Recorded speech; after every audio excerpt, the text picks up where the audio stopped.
말씀은 열왕기상 우리 2장 우리 1절에서 4절까지 말씀을 우리 함께 보겠습니다. 열왕기상 2장 1절에서 4절까지 말씀 우리 한 목소리를 함께 교독하시도록 하겠습니다.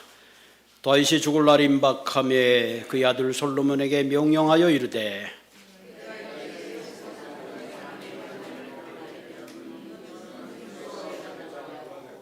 내 하나님 여호와의 명령을 지켜 그 길로 행하며 그 법률과 계명과 율례와 증거를 모세의 율법에 기록된 대로 지키라. 그리하면 내가 무엇을 하든지 어디로 가든지 형통할지라.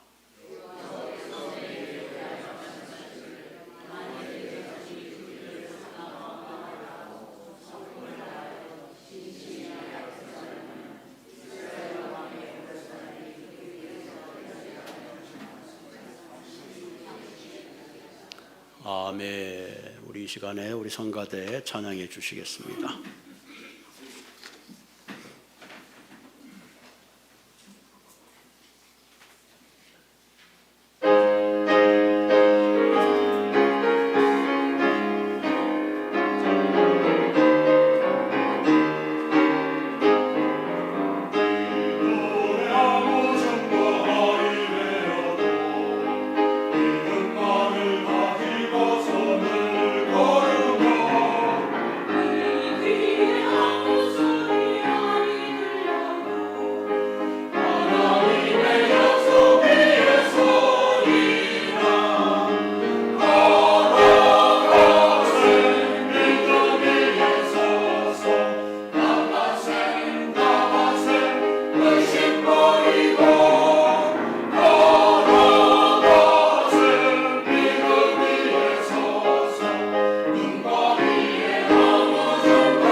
믿음 위에 서서 분명 위에 아무 일도 없어도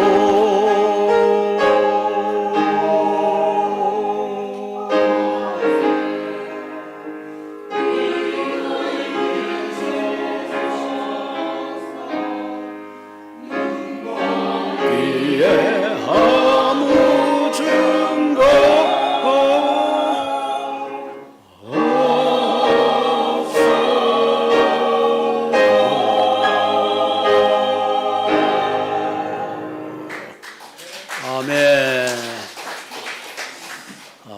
감사합니다. 이 빨리 우리 반주자가 있어야지 주의자가 앞에서 주의를 하고 그래야 되는데 그런 날이 속해 올 줄로 믿습니다. 그 예배 전에 감동적인 그 클립을 봐가지고 그 마음이 안 가라앉아가지고 조금 우리가 가라앉히고 말씀을 나누도록 하겠습니다. 다윗, 참 이스라엘 백성들에게 있어서는 위대한 이름이죠. 다윗도 세월과 함께 죽을 때가 된 거죠. 마지막 유언의 메시지를 아들에게 남기는 겁니다. 사실은 다윗이 죽을 날이 임박함에 언젠간 우리도 이 날이 오겠죠. 그 아들 솔로몬에게 이르되 아들아 너는 힘써 대장부가 되라. 힘써 대장부가 되라. 그리고 중요한 말을 남깁니다. 너는 하나님의 명령을 지키고 그 길로 행하라 하는 거죠. 내가 하나님을 성품을 다하고 마음을 다해서 잘 섬기면 이스라엘 왕위에 오를 사람이 내게서 끊어지지 아니하리라. 그런 말을 합니다. 듣기만 해도 참 멋진 유언이죠. 소크라테스는 죽을 때 자기가 닭값을 배상해달라고 그렇게 유언했다는 건데, 그런 예언과는 참 비교가 되지 않는, 아들아 너는 평생에 하나님을 잘 섬기는 그런 아들이 되라, 그런 유언을 남겼습니다. 오늘 특별히 우리 아버지 주일을 맞아서 제목이 아버지의 권위라는 제목을 잡아봤는데, 이 권위라는 제목을 잡을까 말까 하다가 잡았어요. 권위라는 말을 들으면 괜히 뭔가 약간 반감이 생기죠. 우리의 마음속에는. 왜? 권위에 대한 이해를 잘못해서 그렇죠. 권위주의적인 건 나쁜 거죠. 권위주의적인 건 나쁜 겁니다. 그러나 권위는 참 좋은 말입니다. 이 권위란 말은 질서란 말입니다. 인간이 살아가는 모든 공동체는 반드시 권위가 있습니다. 질서가 있어요. 질서가 없으면 케이아스가 되죠. 혼동과 전쟁이 일어날 수밖에 없는 그런 겁니다. 그래서 오늘 본문의 아버지의 권위라는 것은 우리가 어떻게 질서를 가지고 이 땅에서 아름답게 살 수 있는가, 그런 의미에서 한번 생각해 보려고 합니다. 교회도 그렇고 모든 곳에는 다 권위가 있게 되어 있습니다. 특별히 아버지의 권위, 가정에서 또 사회에서 공동체에서 대단히 중요합니다. 21세기의 미래학자라고 할 수 있는 에븐 토플러는 이런 얘기를 했어요. 우리가 직면하는 가장 큰 위기는, 사실 아까도 기도했습니다만 앞으로 이제 경제적인 큰 위기도 있고 우크라이나의 전쟁 때문에 굉장히 큰 위기도 있죠. 또 여러 가지 큰 위기가 있는데, 이분은 가장 큰 위기는 가정의 위기다. 가정이 건강해야지 그 사회가 건강하다. 사실 이 가정이 깨어지면 그 영향은 사회에 옮겨가고 궁극적으로 모든 삶의 불행을 가지고 오는 거죠. 오늘날 모든 청소년의 가장 큰 문제는 결국은 가정으로부터 오는 겁니다. 그렇게 생각했을 때에 가정의 가장 큰 책임은 누구에게 있는가? 남미라고 할 수 있겠지만 뭐니 해도 어쩔 수 없이 아버지가 그 가정의 모든 책임자인 것을 우리가 부인할 수가 없습니다. 유대인들이 잘 읽는 탈무드라는 유명한 말이 있어요. 하나님은 자신이 만든 세상을 다 돌볼 수 없어서 이 땅에 아버지를 두기로 작정했다. 참 그렇죠. 하나님은 자신이 만든 세상을 다 돌볼 수 없어서 아버지를 두기로 작정했다. 그런 의미에서 아버지는 어떤 의미에서 가정을 돌 뿐만 아니라 세상의 모든 것을 돌볼 책임 있는 존재라는 사실이죠. 특별히 우리가 매년 6월 셋째 주를 아버지 날로 보냅니다. 특별히 가정의 아버지들이 위로받고 격려받고 용기를 받는 그런 날이기도 합니다. 한 언론 매체의 통계에 의하면 어머니 날보다는 아버지 날에 돈 쓰는 게 훨씬 적다고 합니다. 아버지 날에는 평균적으로 172불을 선물로 지출을 한다고 합니다. 그 가운데 한 50%는 카드, 그 다음에 나머지 50%는 그 다음에 뭐 액세서리, 그 아버지의 그 옷이라든가 그런 액세서리, 나머지 50%는 함께 나가서 식사를 하는데 사용한다고 합니다. 그래도 어쨌든 매년마다 사용되는 그 어머니 날과 아버지 날에 들어가는 그 비용이 엄청난 것 같아요. 2021년도에 통계하면 20 빌리언이라고 합니다. 5년 전에 12, 15, 17, 20 그렇게 빌리언의 돈을 사용을 한다고 합니다. 특별히 아버지 날에 전화가 있긴 하는데 콜렉트 콜이 많다고 하네요. 아버지 날에는.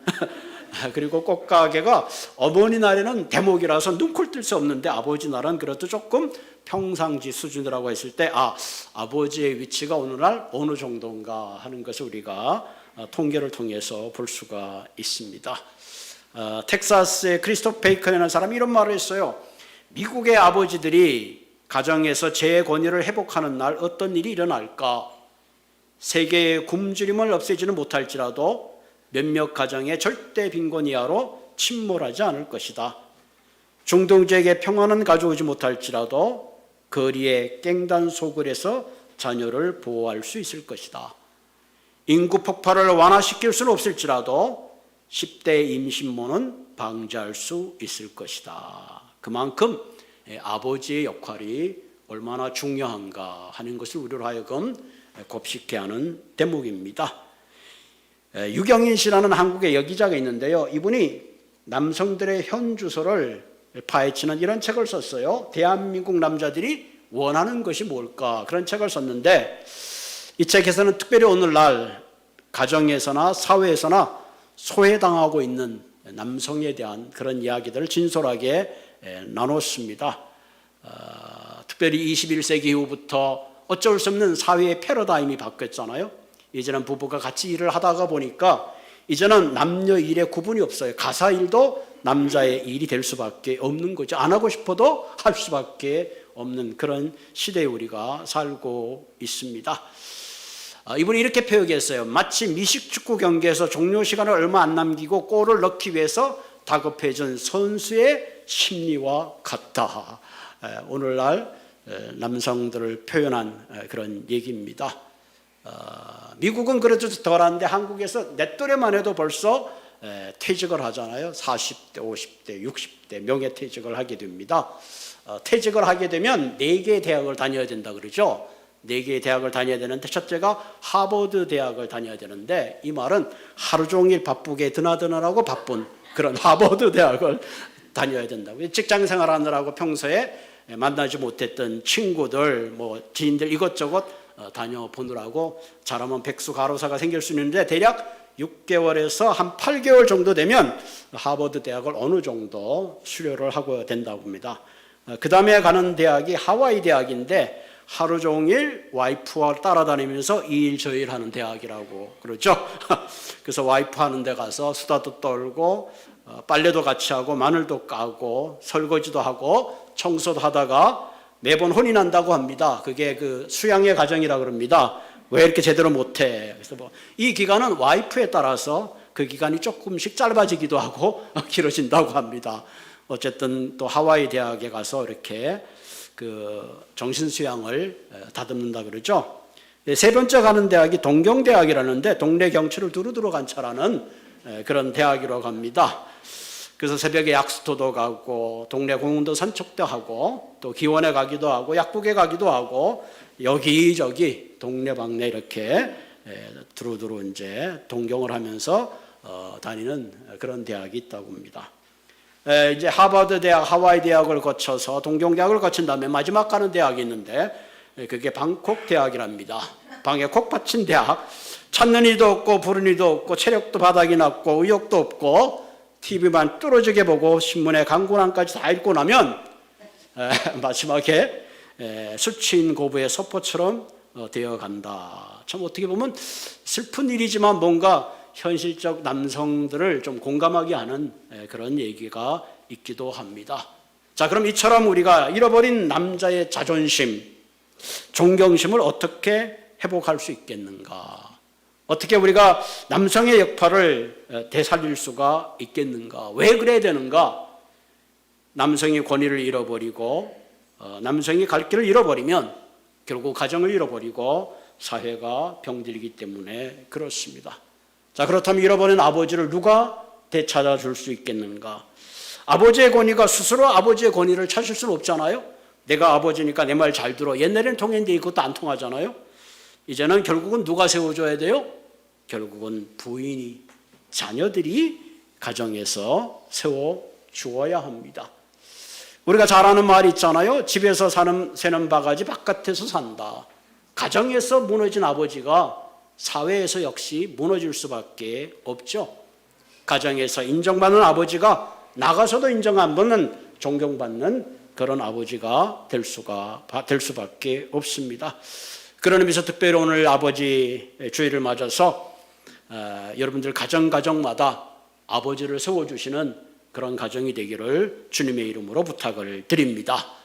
자, 그럼 아버지의 권위를 세워주기 위해서는 어떻게 해야 되는가? 여러 가지가 있겠지만 한 3가지만 오늘 생각해 보려고 합니다. 첫째는 가장의 머리된 아버지, 가장이 가장 되게 해라. 여러분, 가장이 강아지를 안고 이사가는 트럭 옆에 타서 되겠습니까? 가장이 가장 되게 해라 하는 거죠.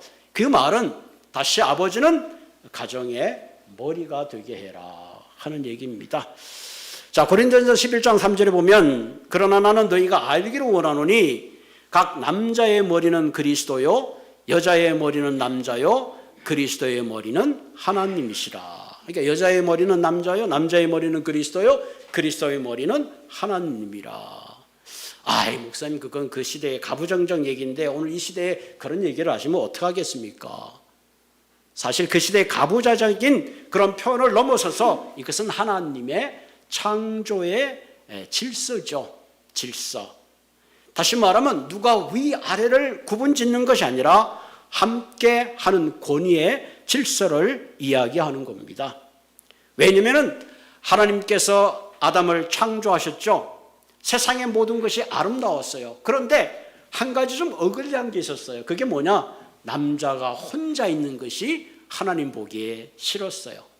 그래서 창세기 2장 18절에 보면 여호와 하나님께서 사람이 독초하는 것이 좋지 못하니 내가 그를 위하여 돕는 배필을 지으시리라. 돕는 배필, helper. 다시 말하면 남자는 돕는 배필이 없으면 한마디로 어글리한 존재입니다. 할렐루야. 여러분들이 부인이 자존심을 가지고 내가 도와야지, 내가 안 도와주면 저분은 nothing이다, 아무것도 아니다. 그런 의미에서 남자의 권위는 스스로 오는 것이 아니라 결국은 옆에 있는 헬퍼가 잘 세워줘야 합니다. 여러분, 일을 할 때 헬퍼가 있잖아요. 헬퍼. 제가 그 학교 다닐 때 그 페인트 헬퍼를 따라다녀 봤는데 헬퍼가 보스를 하고 컨트롤 하려고 그러면 헬퍼가 안 되죠. 결국은 일을 망치게 되는 거죠. 그런 의미에서 가정에서의 아버지의 위치는 한마디로 대단히 소중한 위치입니다. 그래서 에베소서 5장 22절에 아내들이여 자기 남편에게 복종하기를 죽게 하듯 하라. 이는 남편이 아내의 머리됨이 그리스도께서 교회의 머리됨과 같으니 그가 친히 몸의 구주시라. 그러나 교회가 그리스도에게 하듯 아내도 범사에 그 남편에게 복종할지니라. 주님은 여기까지만 얘기하는 게 아니라 그 다음도 얘기하죠. 남편들이여 아내 사랑하기를 그리스도께서 교회를 사랑하듯 하라. 결국은 이게 복종하라, 순종하라는 이 단어 속에는 굉장한 사랑의 질서가 안에 있습니다. 서로가 순종하고 복종하고 사랑하지 못하면 결국은 권위될 수 없고 질서가 깨어질 수밖에 없다 하는 거죠. 그런 의미에서 가정에서 무엇보다도 부인이 또 잘 남편을 권위를 세워줘야 돼요. 요즘 아이들이 그런 데잖아요. 아버지가 학교 가라고 깨우면 안 일어나고 엄마가 깨우면 벌떡 일어난대잖아요. 왜 그랬을까? 자녀들은 보고 자라죠. 여기에 전부 이제 할아버지, 할머니들, 저보다 훨씬 더 연배도 있으시고 그 시대에 살았던 분들은 아버지라는 권위에 대해서 얘기하지 않아도 느끼죠. 아버지가 말하면 그 말이 맞든 옳든 자식 된 도리로 무조건 순종해야 되는 게 몸에 배었던 시대입니다. 근데 요즘 시대는 그렇지 않아요. 오히려 어떨 때는 뭐 하나 키우다 보니까 그 아들이 너무 뭐 귀해서 그런지 아버지가 오히려 아들의 눈치를 보는 그런 시대에 우리가 살아가고 있습니다. 어쨌든 중요한 것은 남편의 권위는 부인이 세워주는 거예요. 부인이 무시하면 자녀도 무시하고, 자녀가 무시하면 결국은 그 가정에 중요한 영적인 질서가 깨어지게 되는 거죠. 그런 의미에서 우리가 함께 세워준다는 게 얼마나 중요한지 모릅니다. 그럼 성경에 왜 남편에게처럼 순종하고 영적 질서에 따르라고 하는 이유가 도대체 뭔가? 그 이유는 너희가 이렇게 서로 순종하고 영적 질서 속에 살면 내가 너의 남편을 변화시켜서 너의 가정을 행복하게 해주겠다 하는 게 성경에서 말하고 있는 약속입니다. C.S. 로버트는 이것을 워먼 파워라 그럽니다. 파워. 결국 워먼 파워라는 것은 가정의 질서를 세워주는 여인이 가장 능력 있는 여인이다. 어떤 부인이 예수를 믿지 않는 남편과 살고 있었어요. 부인이 볼 때는 남편이 너무 세속적입니다. 늘 불평을 늘어놨어요. 여보 교회 갑시다. 교회를 뭐하러 가? 쓸데없이 늘 핀잔을 주기 일쑤입니다. 몇 번을 얘기하고 아무리 얘기해도 도대체 귀 기울여 듣지를 않습니다. 오히려 신앙생활하는 자신을 더 무시합니다. 그래서 부인이 찾아왔어요. 목사님에게 목사님 도저히 저는 이런 남편하고 살 수가 없습니다. 그래서 목사님이 남편을 만나봤습니다. 남편에게 이야기가 하는 가운데 이런저런 얘기를 함께 나누었습니다. 그리고 다시 그 부인을 불렀습니다. 지난번에 남편 되시는 분이 당신에게 바깥에서 식사하라고 두세 번이나 애석했는데 당신이 한 방에 거절했다며요. 목사님 제가 얼마나 바쁜지 모르시죠?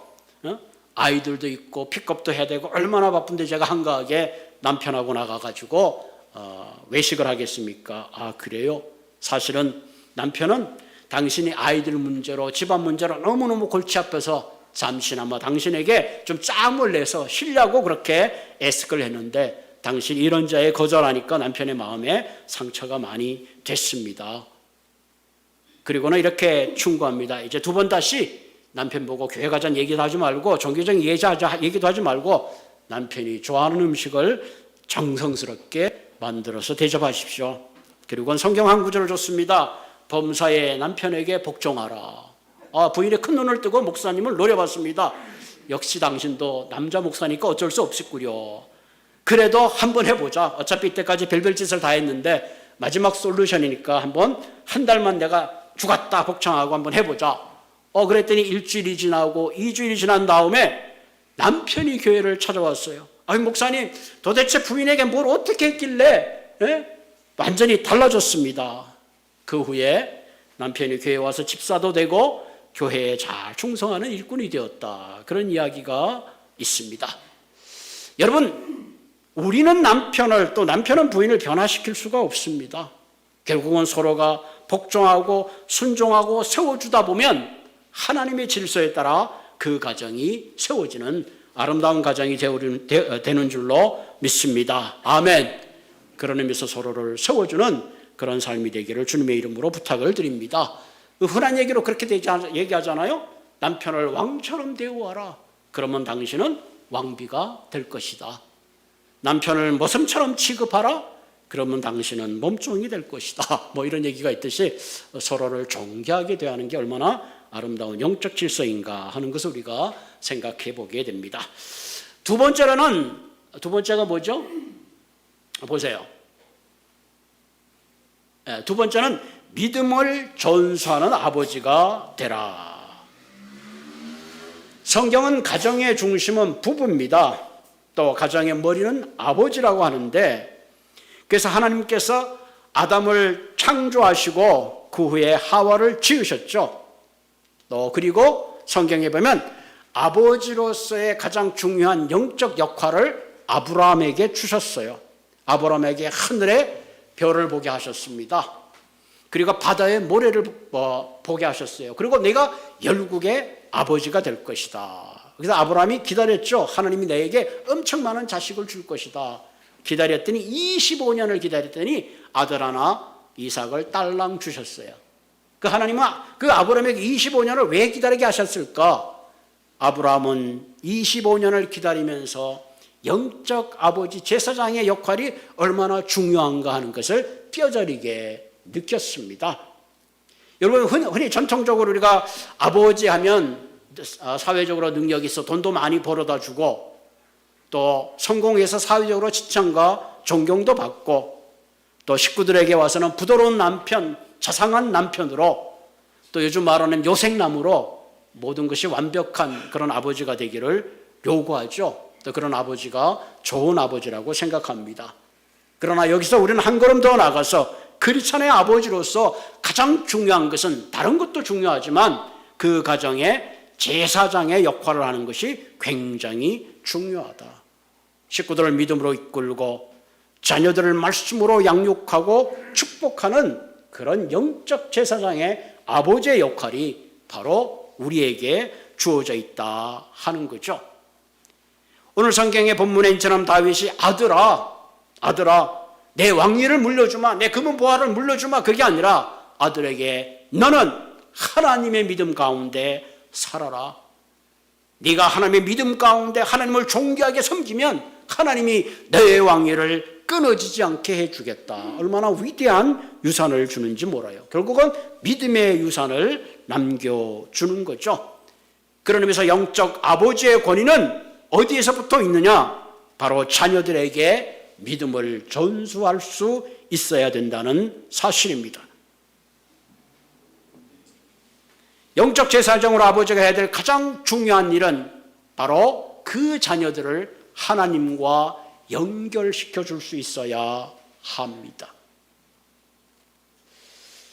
제가 설교 시작할 때 하나님께서 세상을 다 다스릴 수 없어서 아버지를 이 땅에 주셨다 그랬잖아요.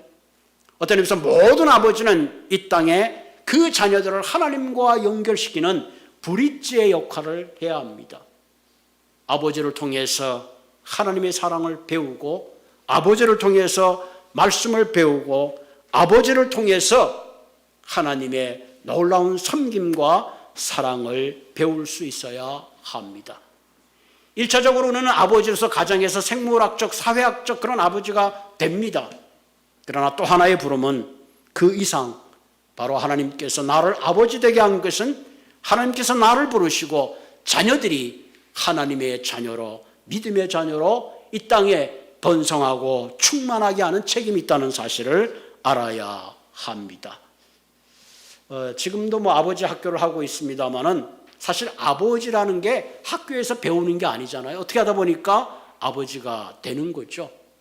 그러나 오늘 특별히 아버지 나를 맞아서 우리가 정말로 중요하게 생각해야 되는 것은 내게 자녀들에게 바로 자녀들이 예배자로 하나님의 백성으로 진정한 예배자로 설 수 있는 믿음의 유산을 나눠줄 수 있는 한 분 한 분의 영적 제사장의 역할을 잘 감당하는 그런 귀한 아버지가 되기를 주님의 이름으로 부탁을 드립니다.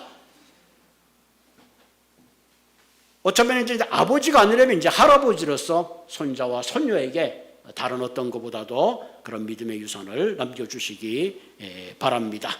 그래서 신명기 6장 1절 9절에 보면 너는 마음을 다하고 성품을 다하고 힘을 다하여 내 하나님 여호와를 사랑하라. 오늘날 내가 내게 명령하는 이 말씀을 너는 마음에 새기고 내 자녀에게 부지런히 가르치며 집에 앉을 때든지 길에서 행할 때든지 누웠을 때든지 일어났을 때든지 이 말씀을 강론할 것이며 너는 또 그것을 내 손목에 메어 기호를 삼으며 내 미간에 붙여 표로 삼고 또 내 집 문설주와 바깥문에 기록할지니라. 아멘. 오늘날 유대민족이 이 지구상에서 그래도 조그만 나라에서 위대할 수 있었던 가장 마스터키가 바로 여기에 있습니다. 그 자녀들을 하나님의 말씀으로 부지런히 가르치고 누웠을 때 일어났을 때 no matter what 이 말씀 가운데 서게 했다는 사실입니다. 물론 자녀들이 이 땅에 지식과 지혜와 경험과 윤리와 도덕으로 가르치는 것 중요합니다. 그러나 우리의 자녀들이 세상의 허탄한 신화와 문화와 가치관에 휘둘리지 않고 진정한 변화의 삶을 살 수 있는 것은 오늘 본문에 있는 말씀대로 자녀들에게 하나님의 말씀을 부지런히 가르쳐야 합니다. 그럴 때 자녀들은 그 말씀 속에 변화가 일어나고 그 말씀을 통해서 꿈을 갖게 되고 그 말씀을 가지고 세상을 품을 수 있는 위대한 삶을 살아가게 됩니다. 사실 우리의 이민의 역사 속에 이민 1세대도 사실 영어 잘 못하잖아요. 그러다 보니까 아침에 일어나서 저녁 늦게까지 참 열심히 일을 해서 집도 사고 가정도 어느 정도 세웁니다. 그러다 보면 자녀들은 어느덧 커가게 되고, 그러다 보면 어떨 때는 이 랭귀지라는 배리어가 생각보다 훨씬 더 어렵습니다. 그러다 보면 마치 하숙생처럼 만나기만 눈만 마주치면 밥 먹었니? 네? 밥 먹었니? 뭐 그게 어떤 의미에서 좀 우리가 가지고 있는 슬픔이기도 하지만, 이제 아이들이 크고 나면 2세가 되고 3세가 되고, 그래도 우리가 강조할 수 있는 것은, 야, 틈만 나면 너 교회 가야 된다.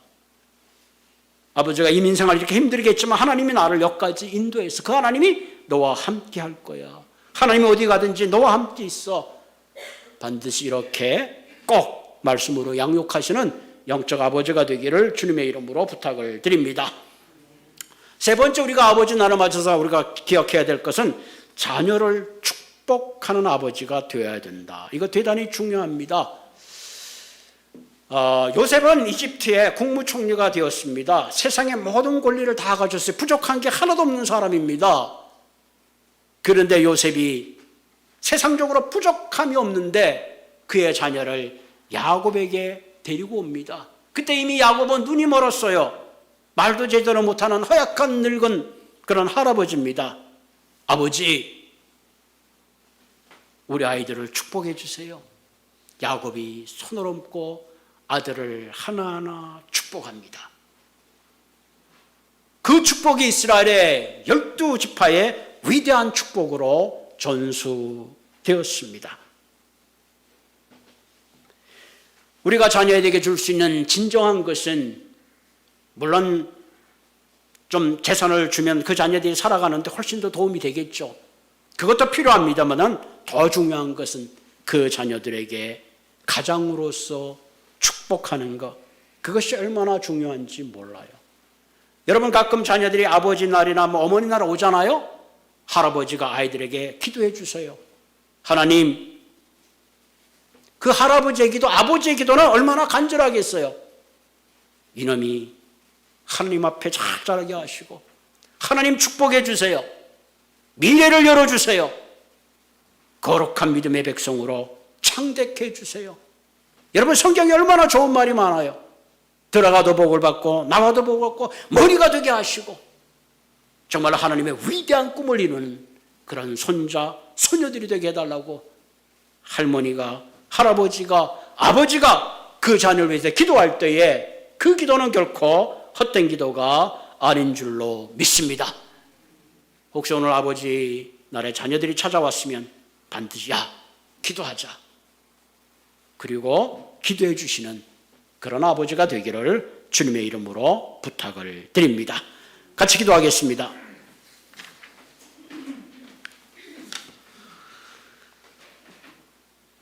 하나님, 파란만장한 인생을 살고 한 시대의 위대한 삶을 살았던 다윗은 그 아들 솔로몬에게 한마디를 했습니다. 하나님의 사람이 되라. 하나님의 사람이 되라. 언젠가 우리도 하나님 육신의 장막을 벗고 주님 부리는 그 음성을 들을 때에 이 땅에 하나님께서 선물로 주시고 내가 일생 동안 헌신하고 보살피고 살아오며 기쁨이 됐던 그 자녀들에게 영원히 썩지 않는 하나님의 그 축복을 나누는, 하나님의 그 위대함을 나누는, 영원히 남는 하나님의 그 길을, 말씀을 주는 축복을, 믿음의 유산을 나눌 수 있는 그런 아버지들이 다 되게 하여 주시옵소서.